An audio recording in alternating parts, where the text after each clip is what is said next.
The chandeliers inside the plaza glittered like frozen stars, casting gold over the ballroom where Manhattan's elite gathered to toast success, power, and the man of the night, Caleb Morgan.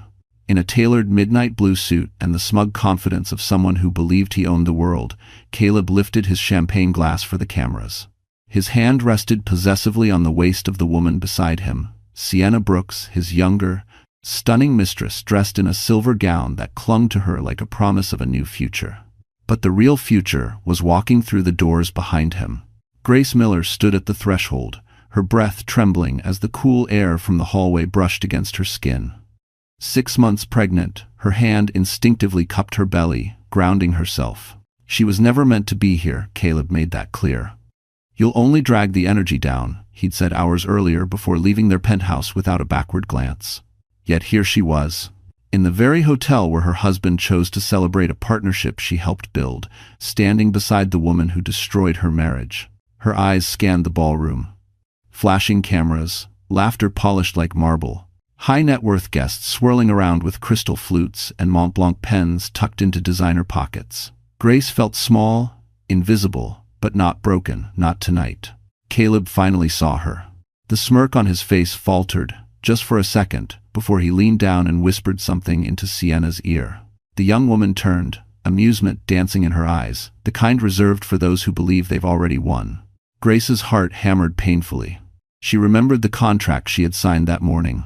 The quiet office, the soft click of her pen, the shock in Elias Carter's eyes when she told him she was ready. She wasn't here to fight. She wasn't here to plead.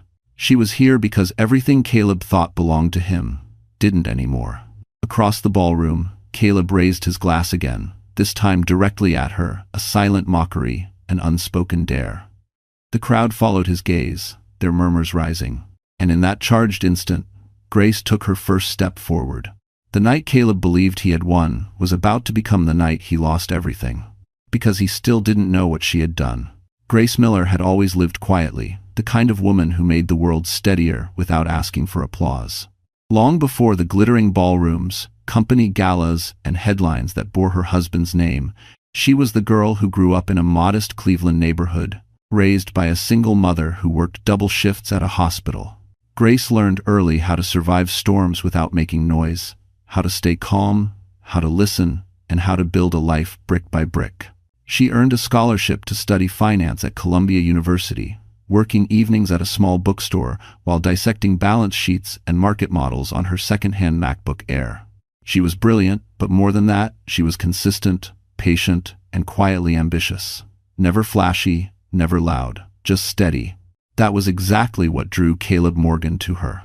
He had been the rising star of Morgan Tech, arrogant, magnetic, a man made of sharp edges and sharper instincts. When he looked at Grace, he didn't see the humble girl from Cleveland. He saw the calm he lacked. She steadied him, balanced him, believed in him with a loyalty he thought he deserved. In the early years, they were inseparable. He'd pick her up after night classes in his used Mercedes sedan, laughing about the future they'd build once he took over the world. Grace believed him. It wasn't hard. He had that kind of electricity. When they married 5 years later, people said she was lucky. But the truth was, Caleb was the lucky one. Grace became the unseen engine behind Morgan Tech's explosive success. She analyzed contracts he didn't have time to read, caught financial inconsistencies before auditors did, and built long-term projections that saved the company millions. She never asked for credit. She only asked for honesty, partnership, and the family they had always talked about. That family came finally 6 months ago. Grace remembered the moment she told him she was pregnant. He had lifted her off the floor, spinning her in their Manhattan penthouse, while the city lights glittered below like a sea of possibilities. He promised he'd slow down, be present, build a future for all three of them. But promises are only as good as the man making them. Slowly, quietly, Caleb changed. Meetings late at night. Trips he couldn't talk about yet. Perfume that wasn't hers. Excuses polished enough to sound real. Grace didn't want to believe any of it. She tried to blame hormones, stress, the pressure of the company's upcoming expansion. But lies always have a way of revealing themselves. She found the hotel receipts, the messages. The shift in the way he looked at her like she was an obligation, instead of the woman who built his empire beside him. Still, she stayed calm. Still, she protected the baby. Still, she waited for the right moment. Because Grace, unlike Caleb, understood timing. The breaking point arrived the night he told her not to come to the gala.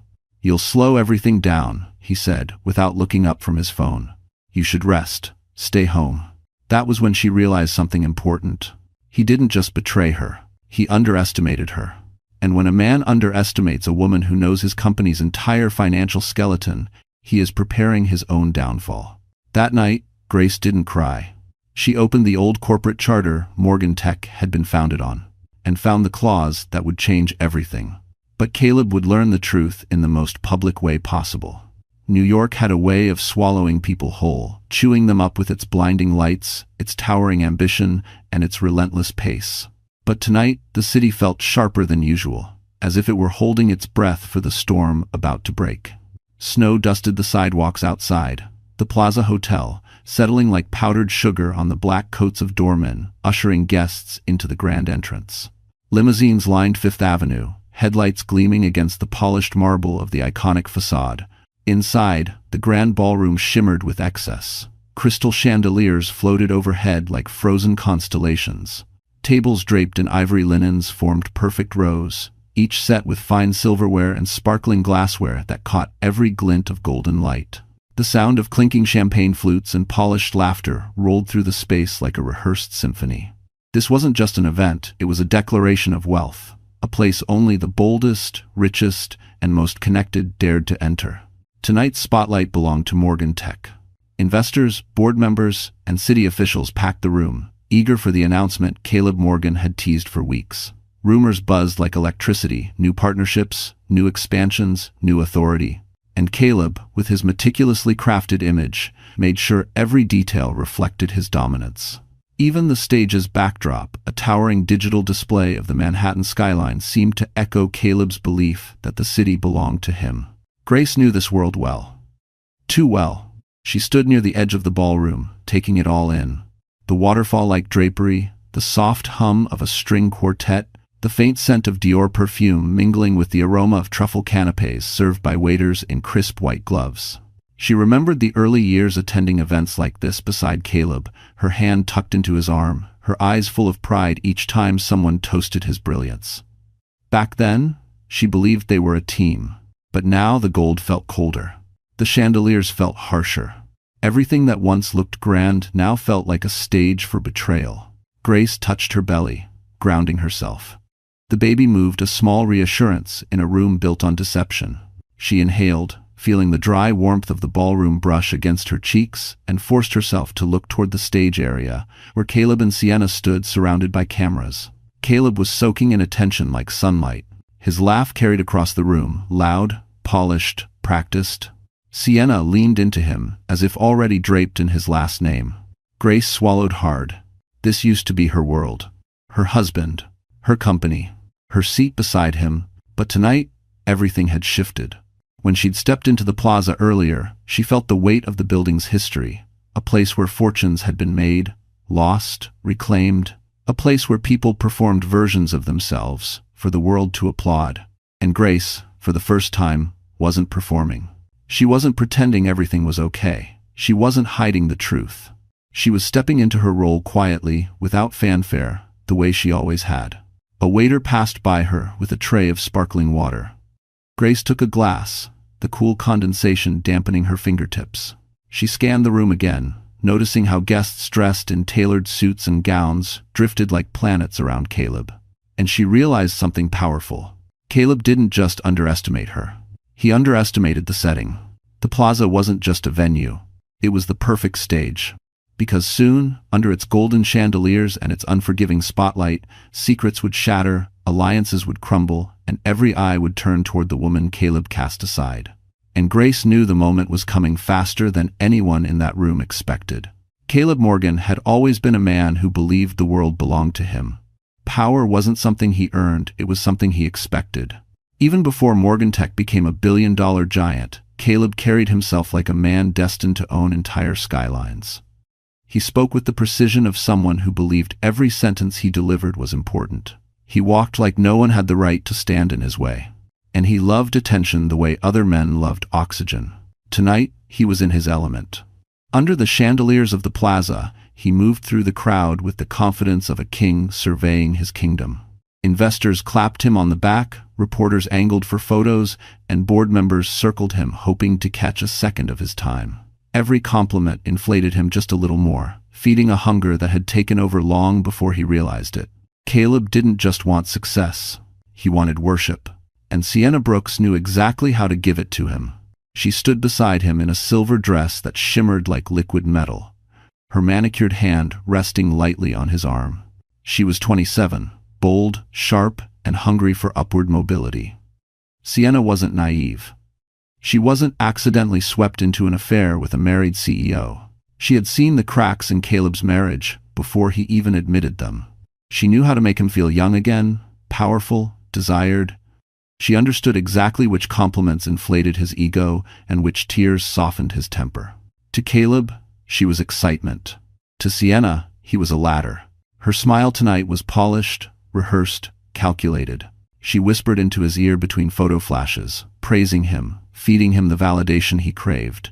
And he ate every bit of it with the delusion that he was the one in control. Still, despite his swagger, something about tonight mattered more to Caleb than he wanted to admit. The announcement he was preparing to make the expansion deal with an international tech conglomerate was the biggest move of his career. A move that would cement him as a titan in the industry. A move that would make headlines across Wall Street. He had built his entire identity around being untouchable, invincible, irreplaceable, which was why the sight of Grace at the entrance, pregnant, poised, and unexpectedly radiant, had rattled something in him. Just for a second, he brushed it off quickly, tightening his grip around Sienna's waist. "Ignore her," he murmured, the words slipping out coated in irritation. "She shouldn't even be here." But something about Grace's expression unsettled him. She wasn't crying, she wasn't accusing, she wasn't desperate. She looked certain, as if she knew something he didn't. Caleb hated not knowing things. Control was everything to him. And Grace, the quiet, predictable wife he believed would always bend for him, was suddenly unreadable. Sienna noticed. She leaned in, whispering, "She's just trying to make you uncomfortable. Don't let her." "It's no Braz." He forced a smile, raising his champagne glass toward another cluster of guests. But beneath the charm, a flicker of annoyance, no, fear tightened his jaw. The deal tonight required flawless optics. If Grace caused a scene, it would ruin everything. But Grace didn't look like someone who came to cause a scene. She looked like someone who came to win. Caleb dismissed the thought, pulling Sienna closer and directing the photographer's attention back onto himself. Yet every so often, his eyes drifted to Grace, as if instinct warned him of a shift in the air. Something was off. He could feel it, but he didn't know why. Not yet. And the moment he discovered the truth would be the moment the ground finally collapsed beneath him. Grace had hoped, foolishly perhaps, that blending into the ballroom would give her a few moments of peace before the night spiraled. But peace was a luxury in a world built on power, ego, and spectacle, especially when your husband was the kind of man who preferred his victories loud and his cruelties louder. It began subtle, a few glances, a few whispers. Then a familiar sharp laugh sliced through the music, the unmistakable chime of Sienna Brooks. Grace didn't want to look, but the room had already shifted toward the center table where Caleb and Sienna stood like royalty holding court. Caleb spotted Grace again. Something dark flickered across his face before he masked it with a smile, too bright to be genuine. "Grace," he called out, loud enough for half the ballroom to hear. "Didn't expect to see you tonight." The way he said it, sweetened with condescension, sharpened with ownership, made the hairs on her arms rise. Conversations around them slowed. Eyes turned. Grace forced a calm breath and stepped forward, her heels tapping against marble like quiet declarations of presence. Caleb's lips curved. "Everyone, this is my wife, Grace Miller Morgan." The hesitation before wife, the subtle squeeze of Sienna's waist, the pointed emphasis on his last name, every detail was ammunition. Sienna tilted her head with a smile engineered to wound. "Grace, sweetheart, you made it. I told Caleb, you might feel overwhelmed tonight. Big events can be a lot, you know, when you're so far along. The implication hung in the air. Vulnerable? Fragile? Out of place? Grace felt her chest tighten, but she didn't flinch. "I'm fine," she said evenly. "Thank you." Caleb chuckled, swirling his champagne. "You should have stayed home. All this stress isn't good for you." He gestured broadly, as if the glittering ballroom was an environment too sophisticated for someone like her. "Besides, the announcement tonight is for the next chapter of Morgan Tech. It doesn't really concern you." A few guests exchanged awkward glances. They knew Grace had once been deeply involved in the company. Some even knew she had saved it from near disaster years ago. But Caleb continued, eyes bright with mischief. "Actually," he said, gesturing to Sienna, "Sienna here has been a huge help preparing tonight's presentation. Amazing energy, fresh ideas." Sienna squeezed his arm. Caleb exaggerates. But she didn't deny it. Grace felt heat rise under her skin. Not from jealousy, those ashes had burned out long ago, but from insult. From erasure. Caleb wasn't just replacing her privately. He was doing it publicly, shamelessly, in a room full of witnesses. And he wasn't finished. Caleb stepped closer, lowering his voice but ensuring enough people heard. "Really, Grace, you shouldn't push yourself tonight. You look tired. Maybe find a seat in the back?" "We wouldn't want anything dramatic." A soft wave of laughter rippled through the group, not cruel, worse, pitying. Grace stood very still. The baby shifted gently, as if sensing her unraveling. She steadied herself. "I'm not here to cause a scene," she said calmly. Sienna raised a brow. "That's good. We wouldn't want the media mistaking you for part of the leadership circle." The jab landed clean. A few gasps. Someone murmured, "That was unnecessary," but Sienna only smiled wider. Caleb leaned in, voice dripping with patronizing contempt. "Just relax, Grace. Enjoy the show. Tonight is a big moment for us." Us? Him and his mistress. Not his wife. Grace's throat tightened, but her eyes did not water. "Not tonight. Not here." She swallowed once, lifted her chin, and said quietly, "Yes, Caleb. Tonight will be a big moment." He smirked, assuming victory. He had no idea. Because the show he was bragging about was moments away from becoming his downfall, and she was the one holding the match. Grace didn't remember how she got out of the circle of people who had witnessed her humiliation.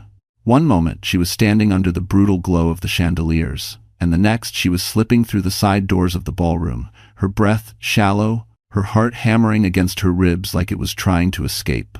The hallway outside the plaza's grand ballroom was much quieter. Soft lighting, thick carpet that muted her footsteps. The distant hum of music felt almost mocking. She leaned against the wall, one hand clutching her belly, the other gripping the edge of a marble column to keep herself upright. Her lungs trembled, her vision blurred. Her chest felt tight, like someone was pressing down with both hands. She had prepared for this. She had told herself she was ready, that no insult, no whisper, no public spectacle could shake her now, not after everything she'd discovered and signed. But knowing it and experiencing it were two different worlds entirely. Caleb's voice replayed in her head. "You shouldn't even be here. You look tired. It doesn't concern you." Every word carved deeper, reopening wounds she thought she had already bandaged. She swallowed hard, fighting the sting in her eyes. A server walked past, carrying a tray of champagne. He paused, concern flickering in his expression. "Ma'am, do you need help?" Grace managed a small smile. "I'm okay. Really." But she wasn't okay. Not even close. Her whole body felt heavier than it should, as if grief itself had weight. She slid onto a nearby velvet bench, exhaling shakily. Her baby shifted gently inside her, and for a moment, that tiny movement broke her. A tear slid down her cheek, then another, until she could no longer stop them. She didn't sob. She didn't wail. Grace had never been the dramatic type. But silent tears, those were harder to contain. Because this wasn't just heartbreak. This was betrayal layered on humiliation, layered on exhaustion, layered on months of feeling invisible in her own marriage. She pressed a hand against her stomach. "I'm sorry," she whispered. "I'm so sorry you had to hear all that." She thought she had hit her limit, she had endured enough pain for one night, but then she heard familiar laughter drifting down the hall. Caleb's, followed closely by Sienna's. Grace stiffened. The footsteps came closer, the smug rhythm of heels and expensive shoes echoing through the corridor. Grace wiped her cheeks quickly, forcing herself upright. Caleb rounded the corner first, still holding a champagne flute, his tie loosened and his confidence unwavering. Sienna clung to his arm, her smile feline, victorious. "There you are," Caleb said lightly, as though they were a normal married couple who simply got separated during a party. "You didn't run off because of what I said, did you? Grace, come on. You're too emotional lately. Too emotional. Too dramatic. Too much." It was always too much, unless it benefited him. Sienna tilted her head. "We were just talking about the announcement," she said sweetly. "You'll want to hear this, Grace. It's big." Caleb smirked, fueled by champagne and arrogance. "You'll find out soon enough, but trust me, it's for the best. For everyone. I know." He tapped her shoulder like she was a child. A gesture so dismissive Grace felt her stomach drop. Something inside her, cracked, not broken, not defeated. Different. A shift. Like a quiet storm forming at the center of her chest. She looked at Caleb, really looked at him. And for the first time, she didn't see the man she married. She saw a stranger. A reckless man sprinting toward the edge of a cliff he didn't even know existed. And she realized something. Her breakdown wasn't the end of her strength. It was the beginning of it. Because when she stood back up, she would not be the same woman he tried to humiliate.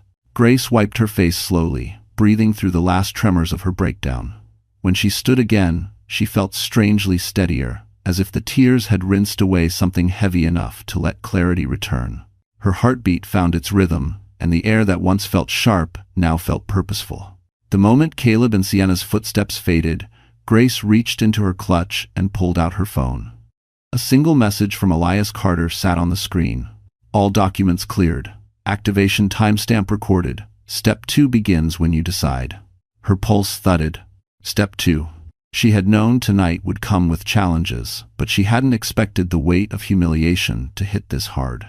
Still, the sight of Caleb gloating, dismissive, certain he controlled everything, made her grip the phone tighter. He had no idea what she had signed. No idea what she had activated. No idea that the empire he flaunted was no longer legally his. When she had walked into Elias's office earlier that day, her hands trembling from another lonely morning in the penthouse, she hadn't been sure whether she was strong enough to go through with it. But the contract, the original Morgan Tech charter from the early years, was right there in black and white. A clause buried under decades of amendments. In the event the CEO demonstrates actions of moral misconduct during the spouse's pregnancy, all voting power and majority holding transferred to the spouse until the child's safe delivery.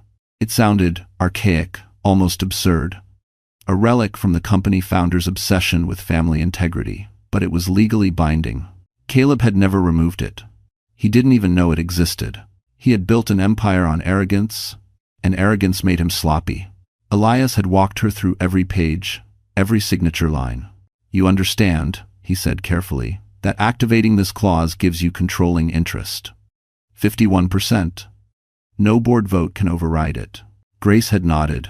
Her hands had trembled, but her voice was steady. "I'm ready. We have the more, Tadusi." And now, in the dim golden light of the plaza's hallway, she felt the weight of that readiness return. She stared at the ballroom doors. Behind them, Caleb was minutes away from announcing the largest partnership in Morgan Tech history, a deal that would fail instantly once the documents she signed took effect. He was bragging, boasting, celebrating his future, a future he no longer owned. Grace slipped her phone back into her clutch. The baby shifted, as if sensing the change in her posture, the shift in her energy. She smoothed her dress and walked toward the ballroom doors, not with panic, not with fear, but with purpose. Just before re-entering the ballroom, she caught her reflection in one of the mirrored panels.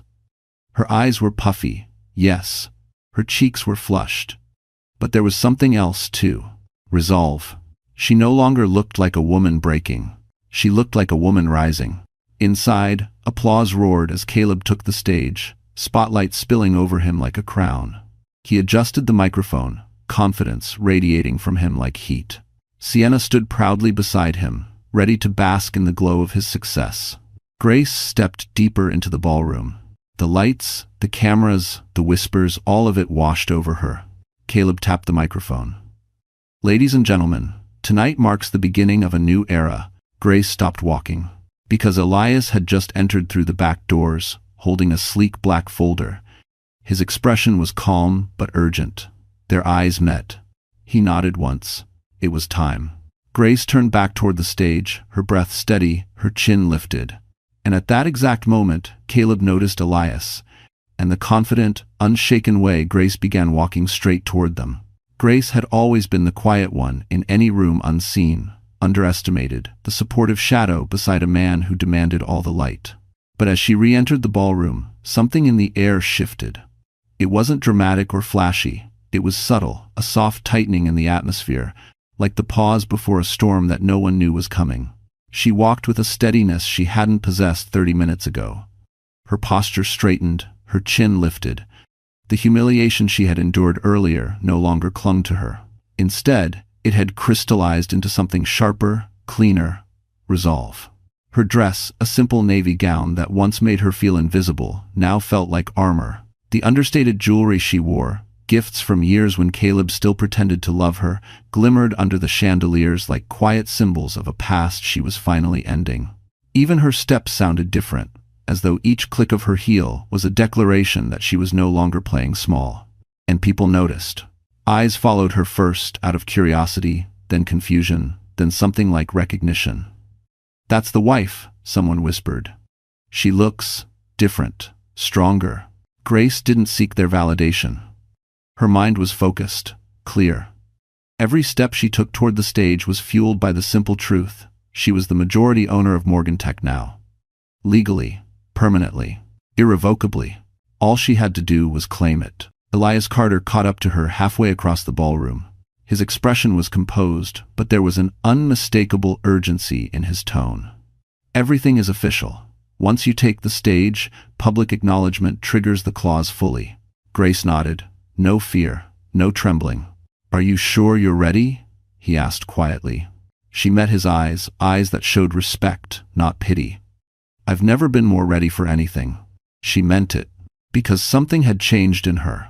The timidness that once defined her was gone, replaced by a quiet, commanding presence. She wasn't a wounded wife anymore. She wasn't even a victim. She was a woman reclaiming everything she'd built, everything she'd earned, everything that had been taken from her. When she reached the foot of the stage, the energy of the room shifted again. Phones lowered, conversations stalled. Even the string quartet's soft melody seemed to dim. Caleb was mid-sentence, basking in applause, when he noticed her. His voice faltered barely, but enough for the crowd to sense the disturbance. "Grace," his brow furrowed, "what are you doing?" Grace didn't answer immediately. She stepped up onto the stage with a deliberate grace, her hand steady as she touched the railing.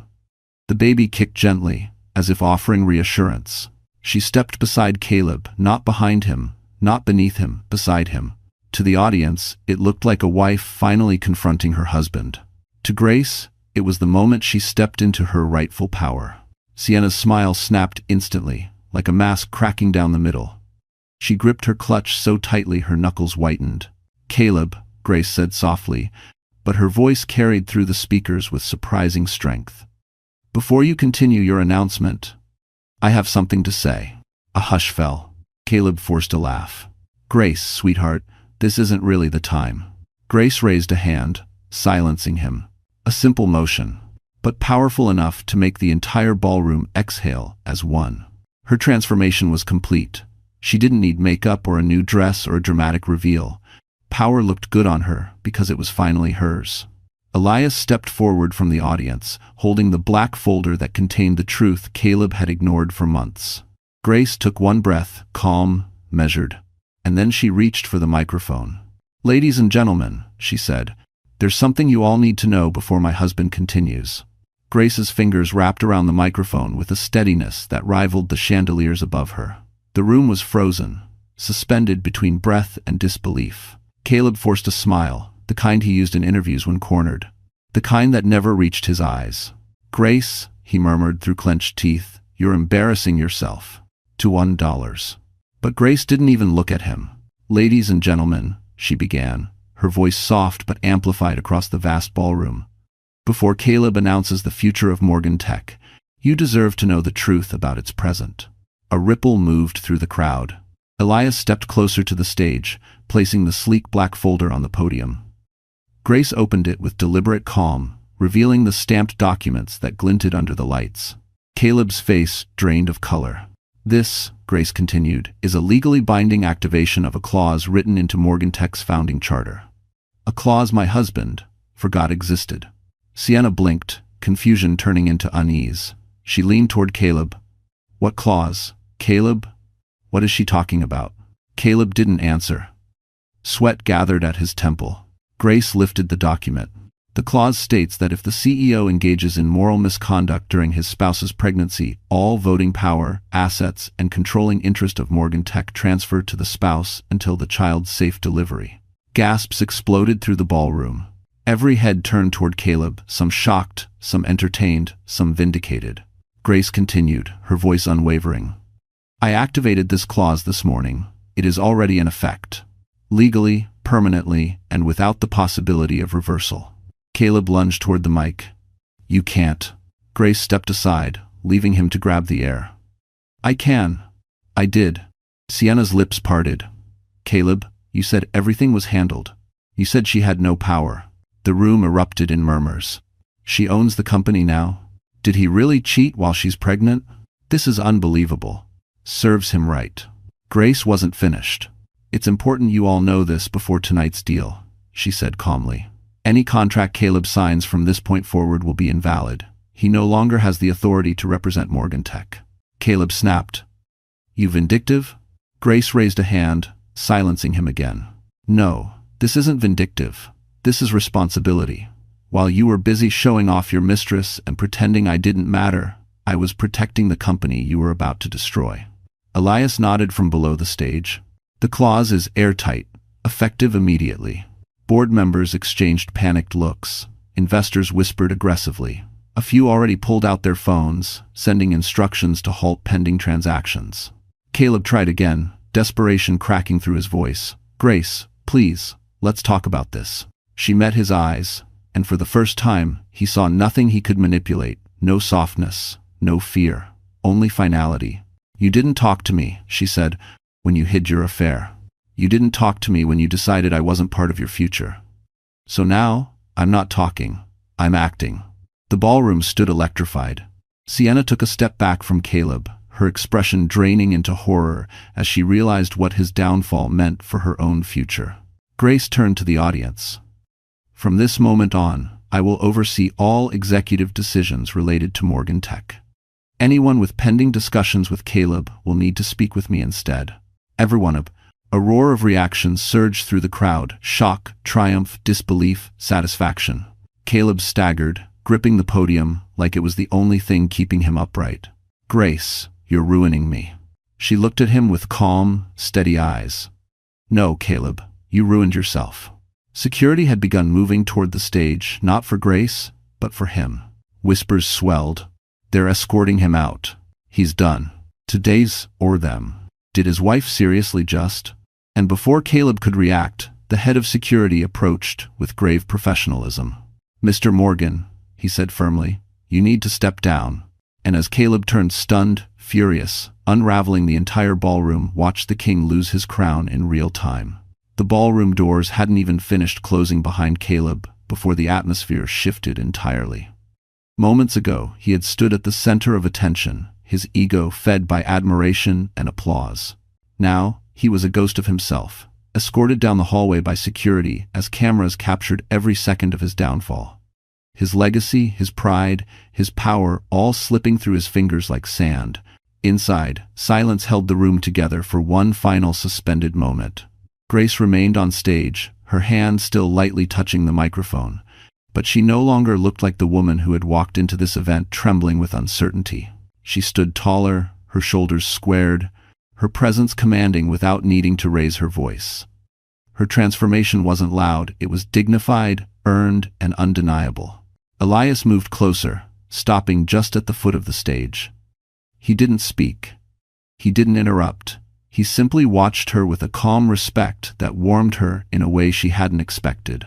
It wasn't romantic, not yet, but it was steady, anchoring, sincere, the kind of presence she hadn't felt by her side in years. Grace inhaled slowly, then addressed the crowd one last time. "I want to thank everyone for your patience," she said. "Tonight was not the night any of us expected, but sometimes the truth arrives in ways that shake the ground so we can build something stronger." A few people nodded, others murmured in agreement, some even clapped.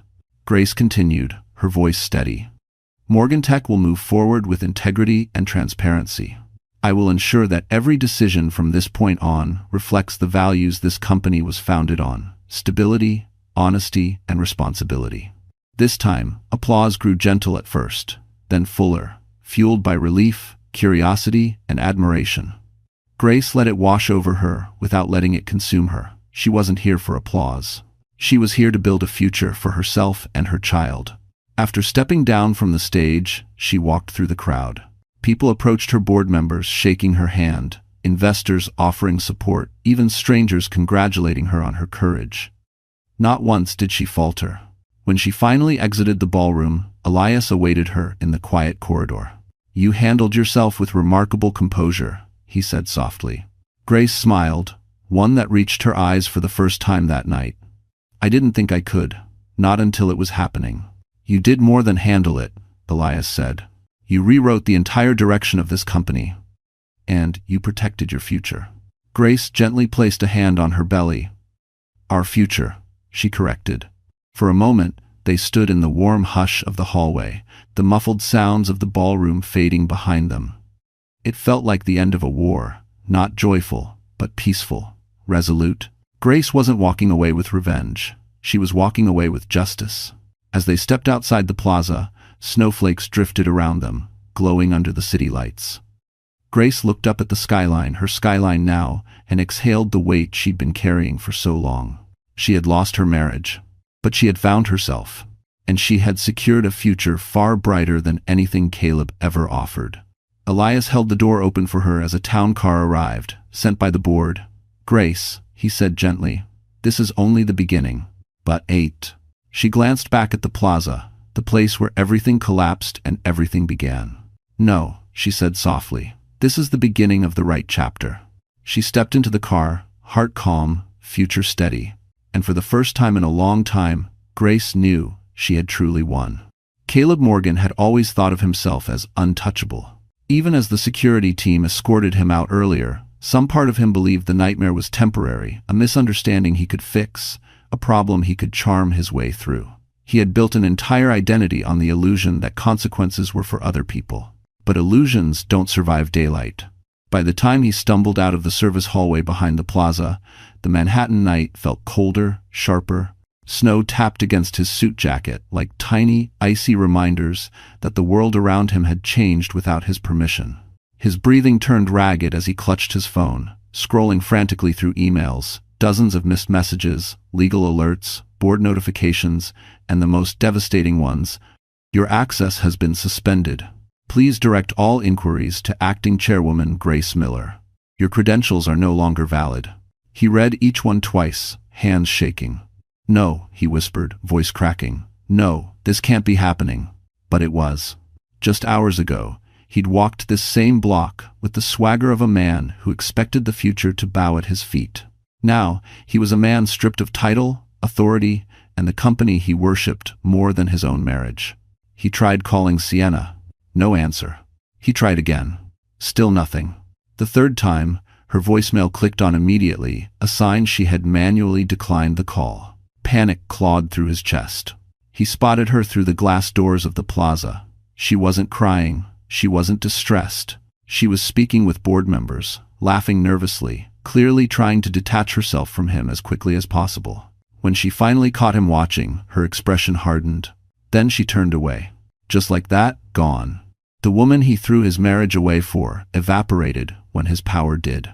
Caleb's stomach twisted. He took a step toward the entrance, only for a guard to block him. "Sir, you're not allowed inside without authorization." Caleb's jaw clenched. "I'm the CEO." The guard didn't blink. Not anymore. The words struck like a physical blow. He stepped back, dazed, as the guard's radio crackled. More whispers, more movement. More people treating him like he didn't exist. He walked aimlessly down Fifth Avenue, past glittering holiday window displays that contrasted painfully with the ruin unraveling inside him. The world looked exactly the same, but his place in it had collapsed. For the first time in a long time, he wasn't Caleb Morgan, the man everyone chased. He was just a man who had finally run out of excuses. As he approached the corner of the block, his phone buzzed again. Not a call, not Sienna, not an apology or a lifeline. It was his lawyer. A single text. "We need to talk. There are further complications." Caleb stopped walking. The city blurred around him. Complications? His mind raced the hidden expenses he covered for Sienna, the misreporting he thought no one would notice, the personal transactions disguised within company expenses. Things he always assumed he'd have time to fix. Things he thought were buried. His heart pounded violently as another message followed. The financial audit Grace requested before her activation flagged several irregularities tied to your account. A wave of nausea hit him. No, she couldn't have. But she had. Grace hadn't just taken his company back. She had uncovered the secrets he prayed would stay hidden. His legs weakened. He grabbed a lamppost, the cold metal burning his palm. The married man he once was gone. The CEO he once was gone. The future he imagined gone. And Grace? She wasn't finished. Because the next consequence waiting for him wouldn't just ruin his career, it would threaten his freedom.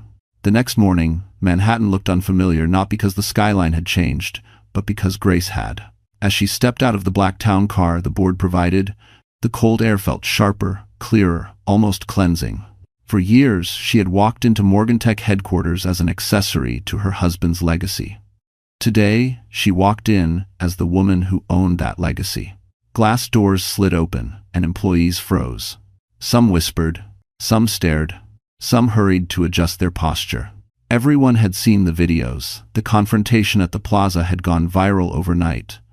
Clips of her exposing the claws were trending everywhere, from Wall Street Twitter to morning TV. The world didn't just know Grace Miller, they were rooting for her. She stepped into the lobby, her heels tapping against the marble floor with a confidence she didn't have yesterday. The receptionist, who had once greeted her with polite indifference, now stood up so fast she nearly knocked over her coffee. Chairwoman Miller, welcome." Grace offered a calm smile. "Just Grace is fine." In the elevator, her reflection stared back at her composed, steady, undeniably strong. She placed a hand on her belly. The baby kicked softly, like encouragement. On the top floor, members of the board were already waiting in the conference room, a room she once entered as a silent observer. Today, every chair faced her. Elias was there too, standing near the window overlooking Park Avenue. The morning light cast a warm glow over him. He nodded gently when she walked in, as if to say, "You earned this." Grace took her place at the head of the long glass table, a place Caleb never imagined she would sit. The board members shifted, clearing their throats. Harold Kingston, the senior board member, spoke first. "Grace, last night was extraordinary. We didn't know the clause existed." She opened the folder in front of her. Caleb didn't, either. Soft laughter rippled around the table, but it wasn't mocking. It was relieved, released, almost grateful. Grace continued. "Morgantech has suffered under Caleb's impulsive leadership for too long. His personal behavior was hurting the company long before last night. Financial irregularities have surfaced. Investor confidence has been dropping." Bree said. 47. They nodded, some ashamed they hadn't acted sooner. Grace placed her hands on the table, palms steady. "This company deserves stability. It deserves integrity. And I intend to provide both." She laid out her plan, restructuring leadership roles, restoring transparency, pausing questionable expansions Caleb had pushed through without oversight. She recommended promoting teams Caleb had ignored for years. She emphasized rebuilding trust with employees. The board listened, impressed. She wasn't emotional. She wasn't dramatic. She was prepared, more prepared than Caleb ever was.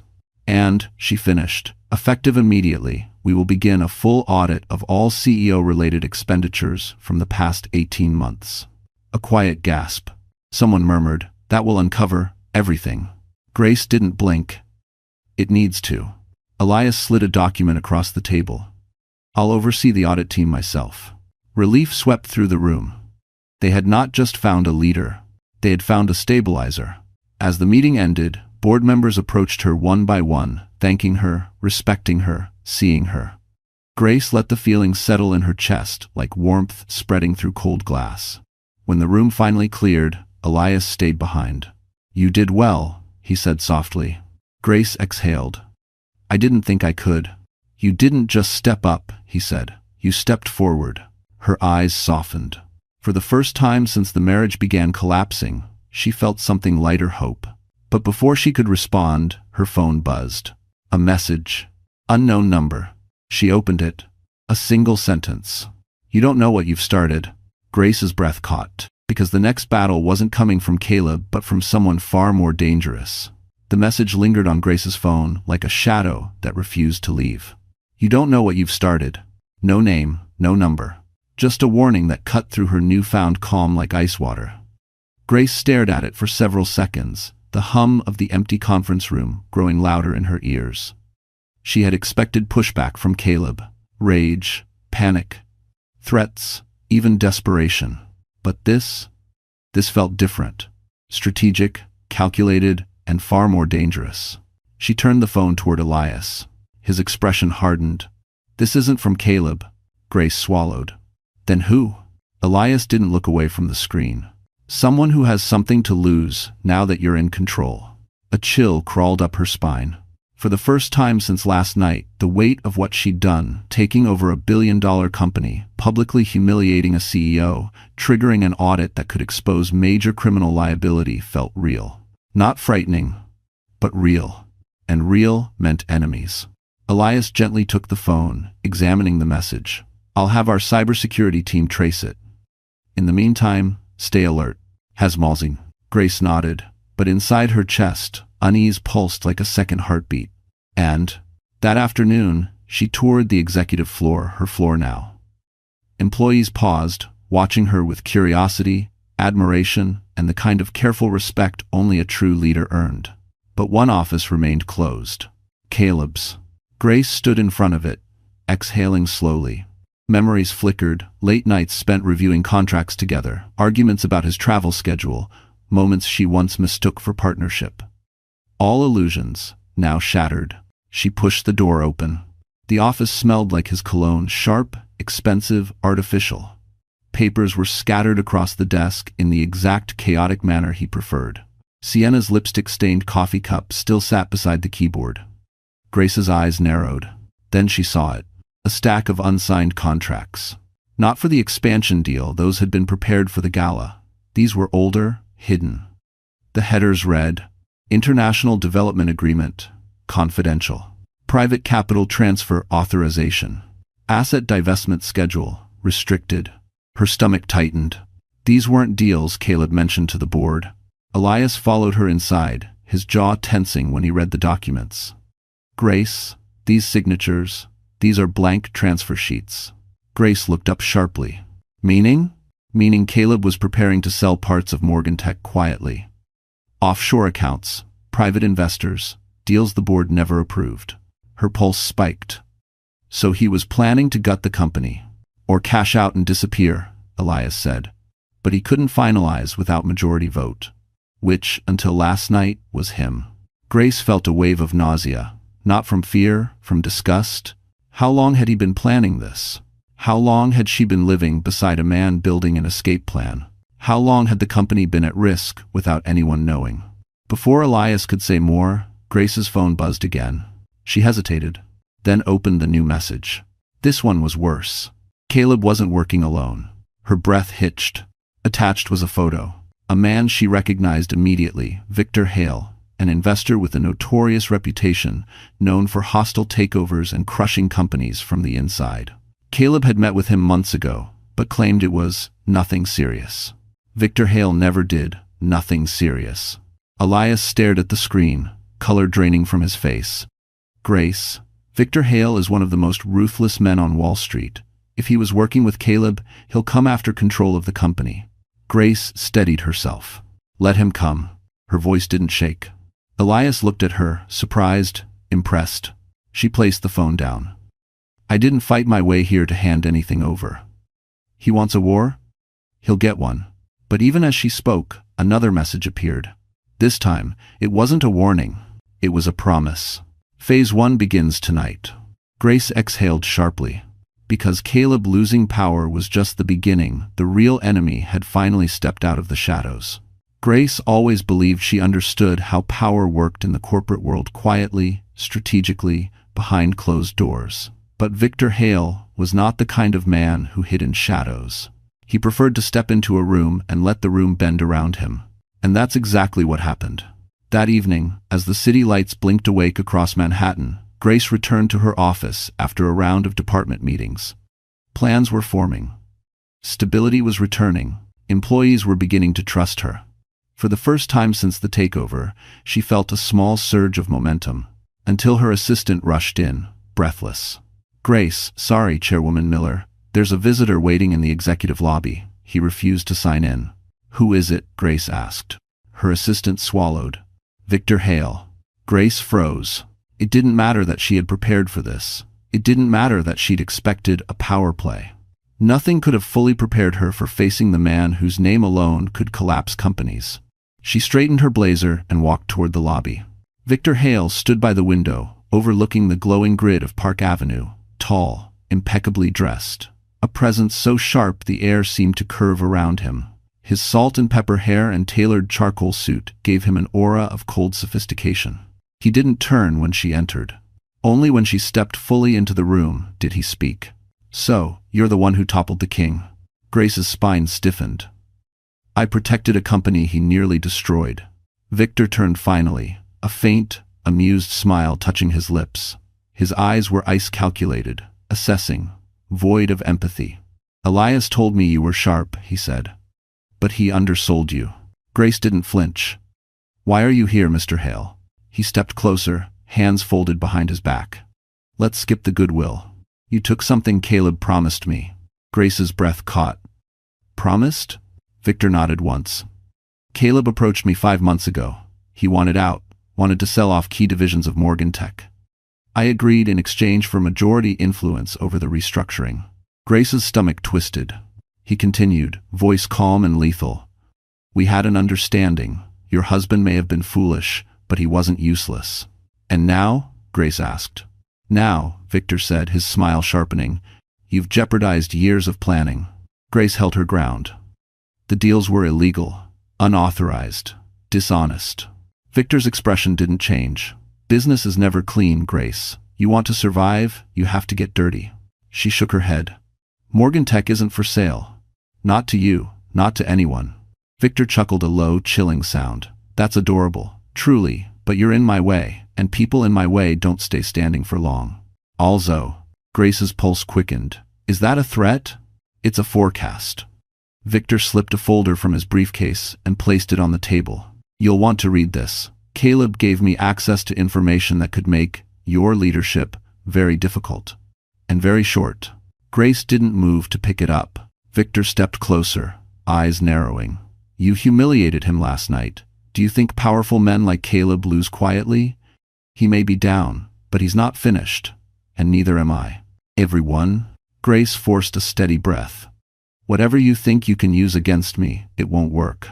Victor grinned. "Oh, Grace, you really don't know, do you? Caleb sold more than company assets. He gave me leverage, over him and over you." He leaned in, his voice barely above a whisper. "And the board will turn on you the moment I reveal it." Grace felt the floor shift beneath her. Victor stepped back, satisfied. "You have until tomorrow morning to step aside. Otherwise, everything Caleb hid will become your burden. And your scandal." He headed toward the elevator, pausing only to look at her one last time. "Enjoy your evening, Chairwoman. It will be your last peaceful one." The doors closed, leaving Grace alone with the folder. Her hand trembled as she reached for it. Inside was the secret that could destroy everything she had just begun to rebuild. Grace stood alone in her office, staring at the folder Victor had left behind. The city glittered outside the floor-to-ceiling windows, 1,000 lights blinking like restless eyes watching her every move. She inhaled slowly, grounding herself, then opened the folder. The first page made her blood run cold. It was a financial statement. Not recent, dated from almost 2 years ago. At first glance, it looked harmless. Then she saw the account name attached to it. Grace Miller Morgan. Unauthorized. Transfer summary. Her heart pounded harder. The document claimed that she had moved company funds hundreds of thousands into a private account. The kind of violation that could get a board chair removed instantly and potentially charged. But she had never done this. She flipped to the next page. There were emails forged, addressed from her corporate account. In them, Grace approved financial reallocations and authorized access to accounts she didn't even know existed. The timestamps matched nights when Caleb claimed she was too emotional to attend corporate events. Times she had been alone in the penthouse while he was working late. Then the next page cut deeper. It wasn't financial. It was personal. A printed report stating that Grace had been admitted to a private clinic 4 years earlier for psychological instability, signed by a doctor she had never heard of. Caleb's name appeared in the witness section, claiming she was prone to breakdowns and required observation. Grace's breath caught in her throat. He hadn't just prepared for a divorce. He had prepared to erase her credibility entirely. Elias stepped into the office quietly, noticing the way her hands shook. Grace? She handed him the folder. He scanned the pages, and his jaw clenched hard enough to turn the muscles in his face rigid. This is fabricated. All of it. And never, Dom. I know, Grace whispered. But Victor thinks the board won't. Elias closed the folder with controlled fury. Caleb pre-built this. He created a paper trail to make you look unstable and dishonest, so if you ever tried to leave him, he'd have leverage. The realization tore through her. Caleb hadn't just betrayed her marriage. He'd tried to make sure she could never stand without him. Grace's voice cracked. He wanted everyone to think I was incompetent. It's not Mistress. Elias's eyes softened, but his voice stayed strong. This isn't about incompetence. This is about control. Abusers rewrite reality so they never lose power, and Caleb, for all his arrogance, is predictable. Grace closed her eyes, fighting the tremor in her chest. Victor said the board would turn on me. Elias shook his head. Not if we get ahead of it. Not if we expose the fraud before Victor weaponizes it. Thanks for watching. Grace lowered herself into her chair, feeling the weight of every lie Caleb had planted. Years of second-guessing herself suddenly made sense. The times he said she was forgetful. The nights he told her she was too stressed. The arguments he reframed as her overreacting. None of it was accidental. Elias knelt beside her. Grace, listen to me. These documents can destroy you if you let them. But if we expose them first, show the truth, and prove the fraud, they'll destroy Caleb and Victor. Grace wiped her eyes. Not from weakness. From anger. I won't let him bury me again, she whispered. Elias nodded. Then we fight. Grace straightened in her chair, resolve hardening like steel. Victor thought he was holding a weapon. Caleb thought he had built a trap. But Grace had something neither man understood: the truth, and the courage to use it. She stood, grabbing the folder with new strength. We expose everything.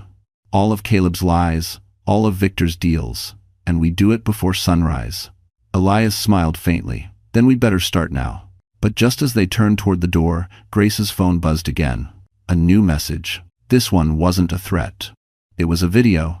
A video of Caleb, in a meeting with Victor, planning something far darker than financial fraud. Grace's breath froze. Because the secret wasn't just about money, it was a plan that put her and her baby in real danger.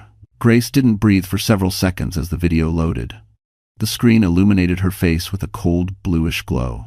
Elias stepped closer, his jaw tightening as the audio crackled to life. Caleb's voice came first. She won't see it coming. She never does. Grace's stomach dropped. Victor replied, tone smooth, predatory. She's too timid to question anything. Just keep her distracted, and when the time comes, we'll move forward. She won't be a problem. The camera angle was grainy, but clear enough to show the two men sitting across from each other in a dim, upscale lounge, leather chairs, amber lighting, a bottle of aged whiskey between them. Caleb leaned in, agitated, desperate. What about after? Caleb asked. Once everything is transferred? Victor smirked. Once the process is complete, she'll have no role in Morgan Tech. We'll make sure of that. If she pushes back, well, stress isn't good for someone in her condition. Grace clutched her stomach instinctively. Elias swore under his breath. They were planning this while you were pregnant. This wasn't business, this was deliberate harm.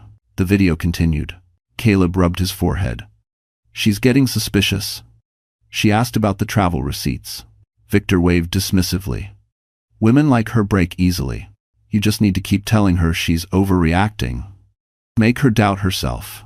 It's worked this long, hasn't it? Caleb let out a hollow laugh. Yeah. She always thinks she's the problem.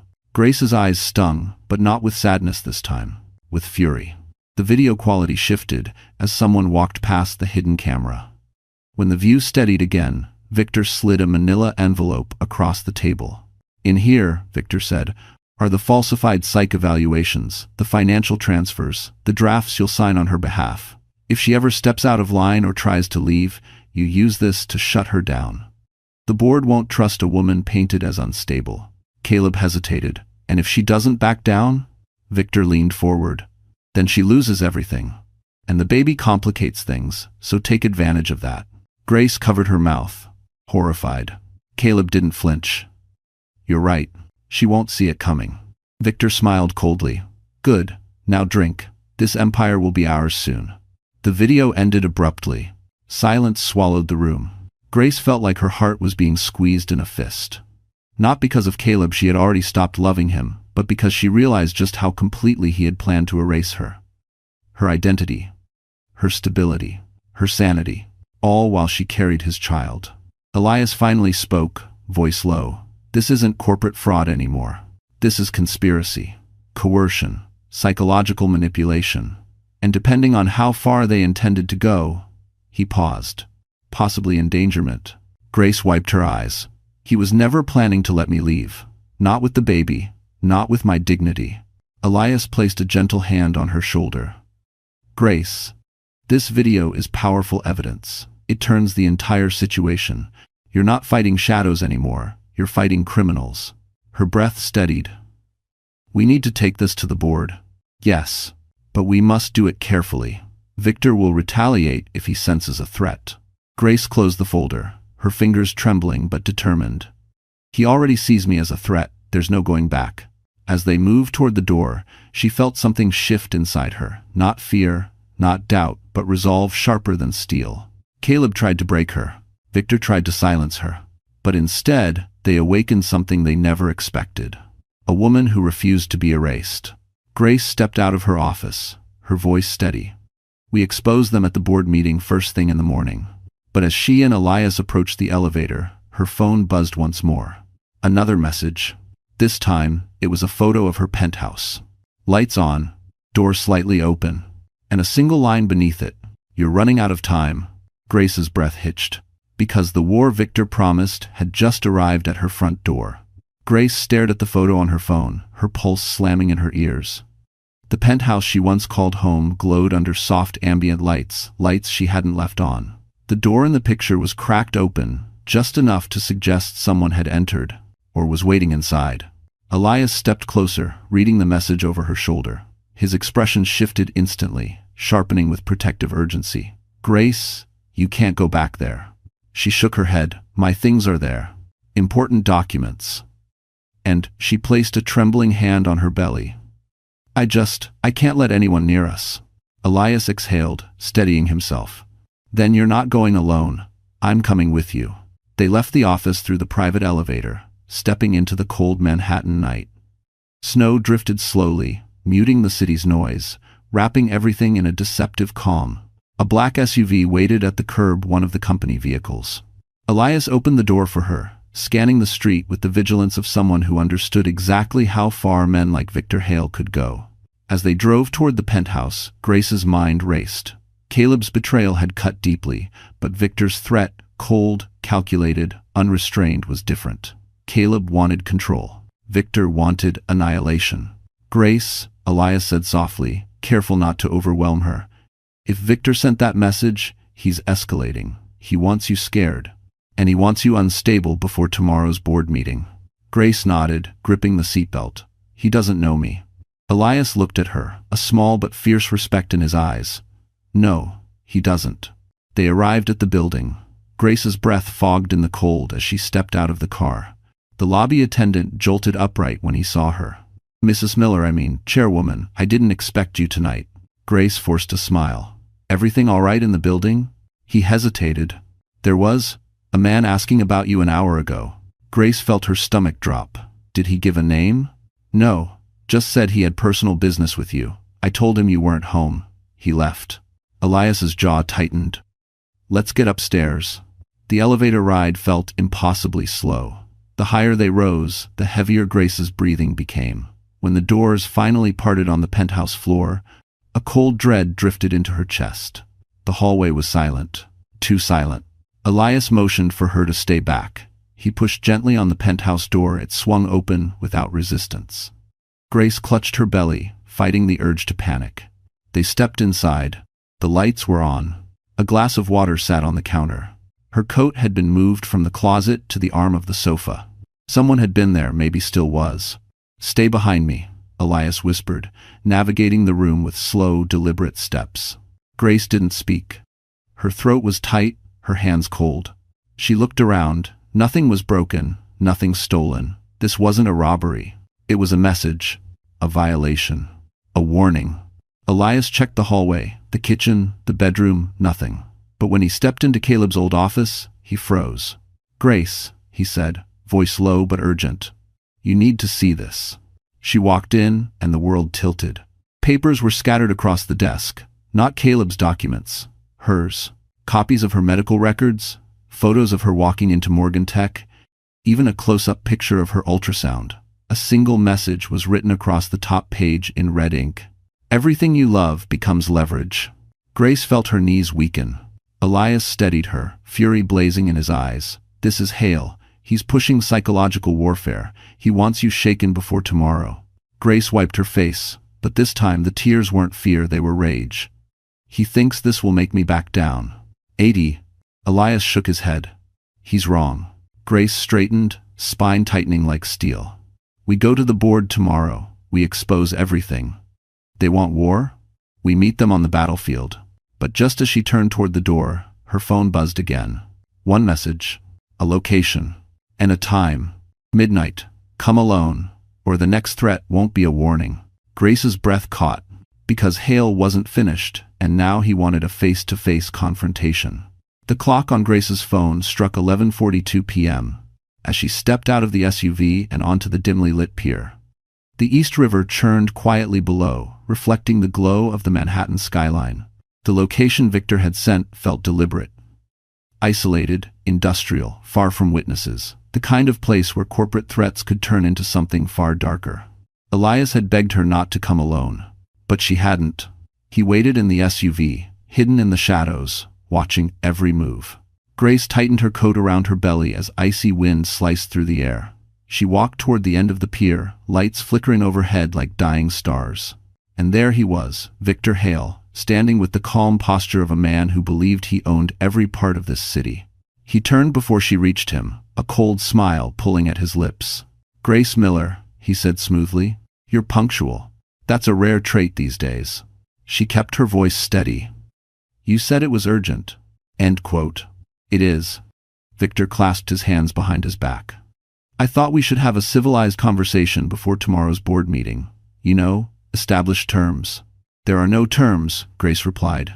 I'm not stepping down. Victor chuckled. Everyone steps down eventually. The difference is whether they step down alive or professionally dead. Grace felt the chill of his words, but she didn't let him see her fear. You broke into my home. If you had been Russian, I entered a home whose owner has no power to keep me out, Victor corrected calmly. When Caleb gave me keys, he assumed you'd never have the spine to use that charter clause. Caleb is finished, Grace said. And you know it. Victor stepped closer, too close, his presence icy, invasive.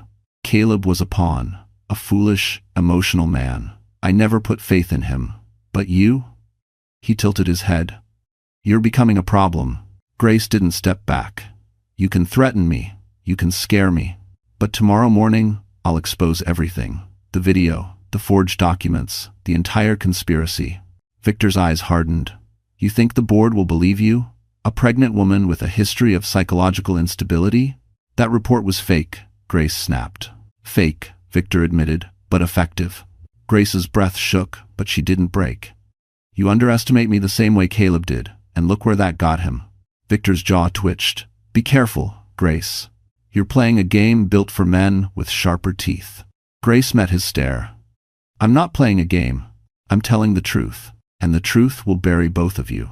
Victor's expression cooled into something deadly. You still believe truth matters in a room full of men like me? He stepped closer, his voice a quiet knife. But truth is nothing without power. And I have the power now, Grace replied. For the first time, Victor's mask cracked a flicker of annoyance, maybe even concern. Before either of them spoke again, a sudden metallic clatter came from behind a shipping container. Victor's head snapped in the direction of the sound. Grace tensed, instinctively stepping back, protective hand on her belly. A shadow moved. Fast. Deliberate. Then a figure emerged, not Victor's man. Caleb. His hair was a mess, eyes wild, breath visible in frantic bursts. He looked nothing like the polished CEO from the plaza. He was unraveling, desperate, furious, cornered. Grace, he spat, voice shaking. You ruined my life. Victor's face twisted with irritation. I told you not to come here. Caleb ignored him, stumbling closer. You took everything from me, everything. Grace's heart thudded painfully. Caleb, stop. But Caleb didn't stop. He reached into his coat. Elias burst from the SUV, shouting her name. Grace's breath froze in her chest as Caleb yanked something from his jacket. A glint of metal under the pier lights. Grace stumbled back. Because her husband wasn't just angry, he was armed. For a split second, the world froze. Snow drifted lazily through the air. The East River churned quietly below, and the cold metallic glint in Caleb's hand caught the reflection of the pier lights like a warning from fate itself. Caleb, Grace whispered, stepping back instinctively, one hand over her belly. Put it down. But Caleb was beyond reason. His hair was disheveled, his tie crooked, his eyes burning with the wild desperation of a man who had run out of lies, out of power, out of places to hide. You ruined me, he spat. You embarrassed me in front of everyone. Everything I built, everything I was, everything you destroyed, Grace corrected, voice trembling but steady. Elias sprinted behind her, positioning himself slightly forward, shielding her. Caleb, don't do this. You're making things worse. I still did. Victor stood a few feet away, expression tight with annoyance rather than concern. This wasn't part of the plan, he muttered. Caleb ignored him, eyes fixed on Grace. You were supposed to stay quiet, stay small. You were supposed to need me. Grace swallowed hard, fear mixing with heartbreak. I did need you, and you used that against me. Caleb trembled, raising the object fully into view. But it wasn't a gun. It was a flash drive. Elias blinked. What? Caleb's laugh cracked in the cold air. This has everything. The accounts Victor set up, the deals he hid, the money he laundered. He thinks I don't keep backup files? Of course I do. I'm not stupid. Victor's expression turned lethal. Caleb stepped closer to Grace, voice hoarse. I was going to use this to take back control, expose him, force the board to choose me. But you, he pointed at her, shaking, you stole my company. Grace inhaled sharply. Caleb, give it to me. We can fix this, but not like this. But Caleb's face twisted with something darker than anger. Humiliation. You don't get to fix anything anymore. Suddenly, Victor lunged. Give it to me, Victor growled, grabbing Caleb's arm. The two men fought, slamming into a railing, the flash drive nearly slipping from Caleb's hand. Caleb shoved him back, shouting, I'm not your puppet anymore. Grace reached forward instinctively. Stop both of you. But it was too late. Victor struck Caleb across the face, sending the flash drive flying. Time slowed. The small metal device spun through the air, bounced once on the pier, then slid toward the edge. Grace gasped. Elias lunged. Caleb screamed, No! Victor cursed under his breath. The flash drive teetered, hung on the edge, then dropped. Straight into the East River. Caleb collapsed to his knees in horror. No, no, no. Victor straightened, cold fury radiating from him. I told you not to act on your own, he said, voice like ice. You incompetent fool. Caleb lifted his head, rage and despair twisting his features. You ruined me, and you ruined yourself. Victor stepped closer, voice deadly calm. But now you're useless to me. He turned to leave. That's it? Grace demanded. You think you can walk away after threatening me? After breaking into my home? Victor paused, glancing over his shoulder with a smirk. Grace, you don't have evidence. And without evidence, I don't lose. Elias stepped forward. You forgot something. Victor raised a brow. What? Elias nodded toward the shipping container behind them. That? Victor turned and froze. 2 NYPD officers stepped out from behind the container. Then 2 more. Then a federal agent. All with cameras. All witnessing everything. Grace's voice was steady. You really thought I'd come here alone? Victor's smirk vanished. Caleb staggered backward, pale as ash. The agent approached. Victor Hale, Caleb Morgan, you are both under investigation for conspiracy, fraud, attempted coercion, and endangerment. Grace took a breath. Not shaky, not afraid. Free. Because the truth did matter when you brought the right people to hear it. Caleb looked at her one last time, eyes full of the realization that everything he had left was slipping away for good. Victor glared, venomous. This isn't over, Grace. Grace met his stare with calm finality. It is. If we Texas won. If we Texans sport. But as the officers cuffed them, Caleb shouted over his shoulder. You think you've won? Wait until you see what comes out tomorrow. Grace froze. Because Caleb wasn't talking about Victor's crimes, he was talking about something else entirely. The morning sun rose over Manhattan with a soft gold that felt almost symbolic, like the city itself was ready to witness the end of a long, brutal storm. Grace sat in the back of the town car as it approached Morgan Tech headquarters, her hand resting protectively over her belly. There was no fear in her breathing now, no trembling, no doubt, only calm, only truth. Elias walked beside her into the building, his presence steady, grounding. Are you ready? He asked. Grace nodded. More than ever. Inside the boardroom, the atmosphere was electric. Every member was present, murmuring anxiously about the overnight arrests, the pier incident, and the rumors beginning to circulate through the financial world. When Grace entered, the room fell completely silent. Harold Kingston cleared his throat. Grace, we've received reports that Caleb and Victor were detained. Federal agents confirmed the charges. But Caleb claims he left something scheduled to go public this morning. Do you know what he meant? Grace sat at the head of the table, her seat now, and opened her laptop. Yes, and it won't work. She connected to the large display. A screen appeared, called Evidence Drop 9 a.m. It was 8:59. The room held its breath. At 9 sharp, the file attempted to launch. A video. Fabricated emails. Faked medical reports. Financial transfers Caleb had forged in her name. But instead of playing, a large red banner replaced the files. This content has been flagged and seized by federal authorities. Case number #44715-B. Fraud evidence under investigation. Gasps filled the room. Grace looked up, steady. Agents seized the files last night after Victor's arrest. They confirmed the entire packet was falsified. Caleb intended to release it this morning to destroy my credibility. She paused. But he failed. Board members exchanged relieved looks. Some even looked ashamed for doubting her.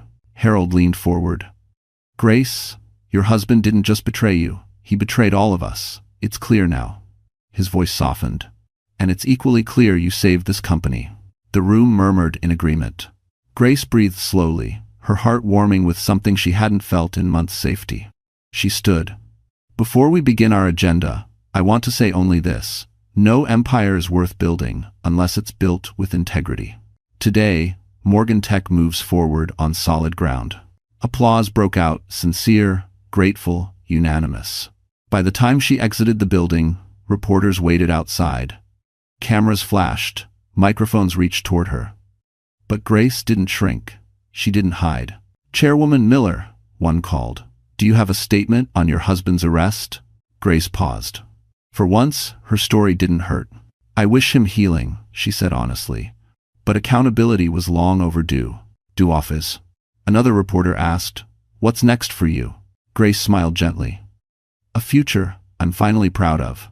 Elias opened the car door for her, and she turned to him. Thank you. For everything. He shook his head lightly. You did this, Grace, not me. Their eyes held warm, respectful, hopeful, in a way that didn't rush anything. Grace wasn't ready for love yet, but she was ready for possibility. And that was enough. Back at her penthouse, now protected, secured, and finally hers, she stood by the window overlooking Central Park. Snow fell in slow, peaceful drifts. She placed both hands over her belly. "We're safe now," she whispered. Her baby kicked gently, like a tiny promise. Grace closed her eyes and let the warmth fill her. She survived betrayal. She survived humiliation. She took back a company, exposed corruption, and reclaimed her future. And she didn't just win. She rose. And for the first time in her life, Grace Miller knew the storm was over, and the horizon belonged entirely to her. So, that's it, my wonderful friends. Our story closes here, and if you're still with me right now, it means something in this journey touched your heart in its own quiet way. Maybe it reminded you of your own strength, or of a moment when life tried to break you, but you stood back up anyway. Grace's story isn't just drama. It's a reminder of what Marcus Aurelius once wrote: "The obstacle is the way." Sometimes the pain we don't choose becomes the path we needed all along. Grace didn't win because she was perfect. She won because she chose truth over fear, dignity over revenge, clarity over chaos. And that's a real lesson for all of us. You don't get to control what others do to you, but you always get to choose how you rise after. If this story touched you, even just a little, leave a like. Share it with someone who might need strength today. And subscribe, because we'll keep walking these stories together. Stories that heal, stories that remind us who we are, and stories that show that no matter how dark things get, you always have the power to turn the page.